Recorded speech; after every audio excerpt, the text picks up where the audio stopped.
করছিস বলতো? ওর কথা ভুলে যা আর নতুন করে সংসার শুরু কর, দেখবি তুই অনেক সুখী হবি। মাহি, বুড়ি রেডি হলো? হ্যাঁ চাচা, হয়ে এসছে। তাড়াতাড়ি নিয়ে আয়, মৌলানা সাহেব চলে এসছে।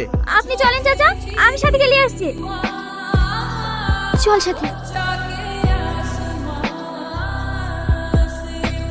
আজলামপুর নিবাসী সামাদ শেখের একমাত্র পুত্র মোহাম্মদ রাকেশ শেখ 10,001 টাকা দেনমোহরের পরিবর্তে। থামেন, আগে বলুন আমার টাকা কই? এই সব টাকা এখনো জোগাড় হয়নি বাপ।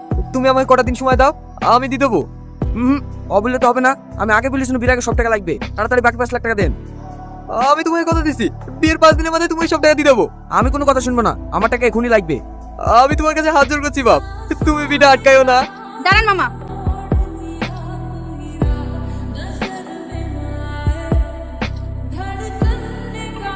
এই নাও, তুমি যে টাকা পাবা তার থেকে গয়নার দাম বেশি হবে। হ্যাঁ ঠিক আছে, 5 দিন বাদে যখন টাকা দেবে তখন গয়না বেলালি চলে আসবে। এবার তো বিয়েটা করো। হ্যাঁ শুরু করুন মৌলানা সাহেব। তুমি কি কবুল মা? কবুল হলে হ্যাঁ দাও। বুড়ি হ্যাঁ বল। হ্যাঁ দাও মা। সাথী, এ আবার কি? এই বিয়ে হবে না, আমি সাথীকে ভালোবাসি। কে তুই? আমি আরজি রোহান। তোমাকে তো আগে কখনো দেখিনি। আমি সাথীকে ভালোবাসি আঙ্কেল, ওকে নিয়ে যেতে এসেছি।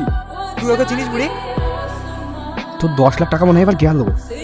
না না, কোথানে বাতরান দাতে ভালোবাসি বলে গেল। আজ আমাদের বিয়ে, বেরিয়ে এখান থেকে। সাথীকে না নিয়ে আমি কোথাও যাবো না। তুই ওকে ভালোবাসিস, ও তো আর বাসে না। এই কথাটা আমি সাথীর মুখ থেকে শুনতে চাই। তুই একবার বলুক আমাকে ভালোবাসে না, আমি এখান থেকে চলে যাবো। দেখো বাপ, আজ আমার মেয়ের বিয়ে, তুমি এভাবে ঝামেলা পাকাতে আসো না।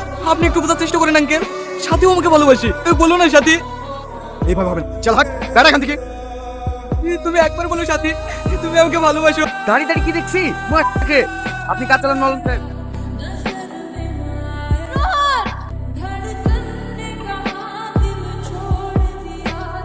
আমি তোমাকে ভালোবাসি রোহন, আমি তোমাকে ভালোবাসি।